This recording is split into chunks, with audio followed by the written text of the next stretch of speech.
Passion and self-exploration. Passion itu bukan sebuah aksi. Passion itu adalah bahan bakar. Passion itu energi yang Anda dapatkan saat Anda mengerjakan sesuatu yang Anda cintai. Bahkan sesuatu yang Anda rela lakukan tanpa dibayar. Sesuatu yang membuat Anda selalu bersemangat. Passion bukan sesuatu yang menghampiri Anda.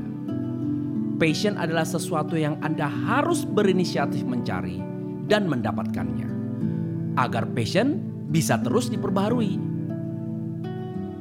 Jadi bagaimana cara menemukan passion? Ada 3 tahap yang saya rasa cukup mewakili proses seseorang menemukan passionnya. Anda sudah siap? Catat atau Anda ingat-ingat ada 3 langkah menemukan passion. Langkah pertama, passion harus digali. Tanyakan kepada diri Anda apa yang membuat Anda bersemangat. Kegiatan apa yang Anda suka lakukan? Apakah menari, bernyanyi, menghitung, atau menghibur? Apa hal yang Anda rela lakukan tanpa dibayar? Apa yang Anda terus-menerus lakukan untuk tetap merasa senang? Misalnya saya suka menonton pertunjukan, teater, tarian, nyanyian, atau apapun tentang seni. Saya senang menonton acara musik di TV karena saya merasa terinspirasi setiap saya melihat orang bernyanyi. Saya juga senang berdiskusi dengan orang banyak karena dari situ muncul banyak ide dan terobosan-terobosan baru. Lalu apa yang saya lakukan? Saya cari lebih banyak lagi tentang apa yang saya suka dan mengapa saya suka hal tersebut. Beberapa orang sudah beruntung mengetahui apa yang mereka suka dari kecil mereka. Namun tidak sedikit loh orang yang sudah berumur dan belum mengetahui apa yang mereka suka. Itu bukan hal yang buruk loh. Tidak apa-apa, Anda belum terlambat. Jangan limitasi diri Anda untuk mengeksplorasi diri. Kata-kata seperti, hal seperti itu tidak cocok untuk saya. Atau, mana mungkin saya bisa melakukan itu. Itu bukanlah cara yang tepat untuk menggali potensi diri. Nah, di masa-masa self-karantin ini, waktu yang biasanya kita keluar di perjalanan dalam kemacetan, mari kita gunakan untuk eksplorasi diri kita. Passion memberikan kita bahan bakar untuk terus merasa hidup dan punya tujuan. Karena merasa terpenuhi itulah, tidak jarang kita mengeluarkan uang untuk mendukung kegiatan tersebut. Misalnya, bayar tiket untuk nonton konser.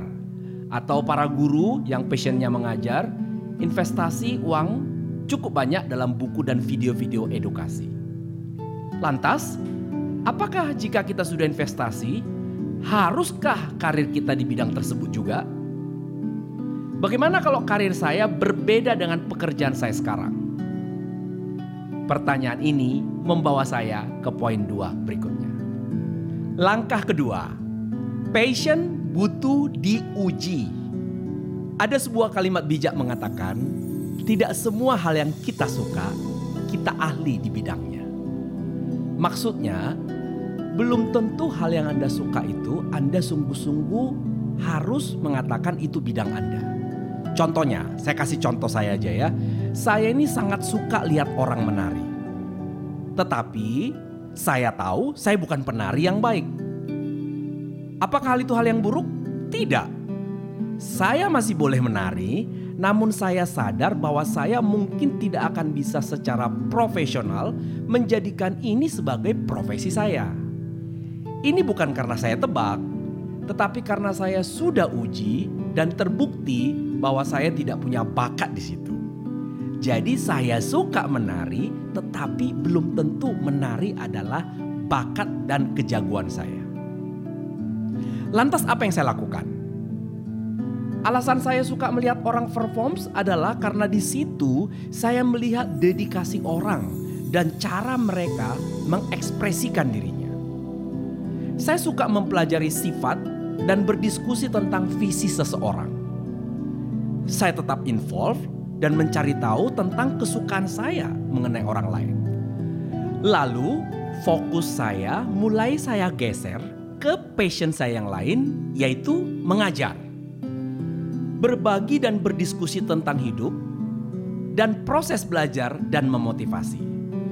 Dan passion saya terhadap seni membantu dan mendorong passion saya dalam mengajar.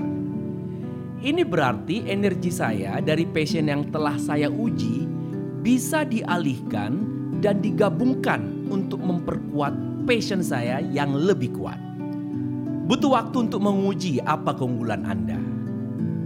Jangan malu untuk melihat kembali kegemaran Anda waktu muda. Untuk membantu diri dalam menguji hal yang Anda rasakan adalah passion Anda.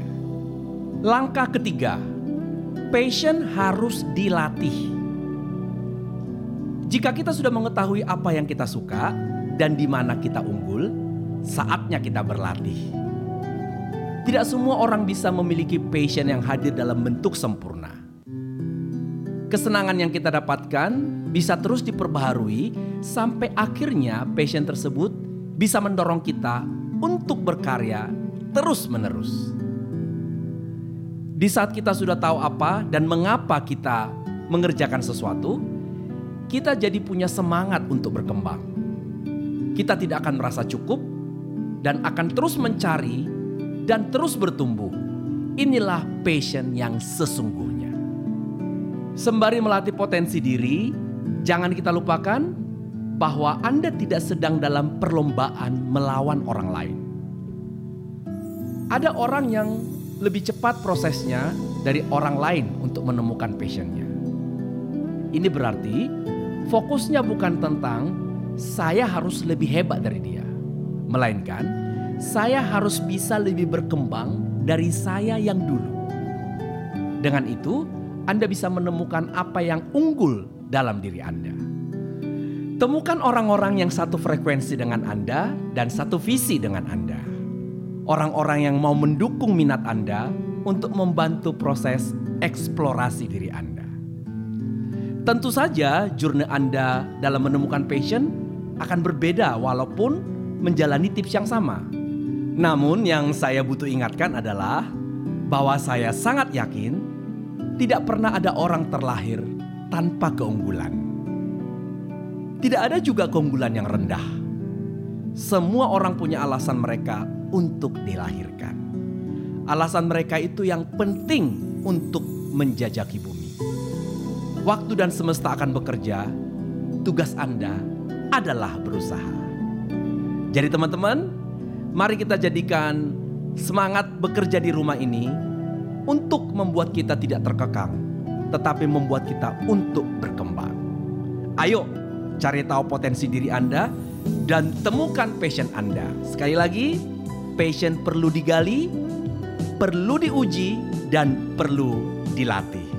Remaja Tanpa Bolong, sampai jumpa di episode berikutnya.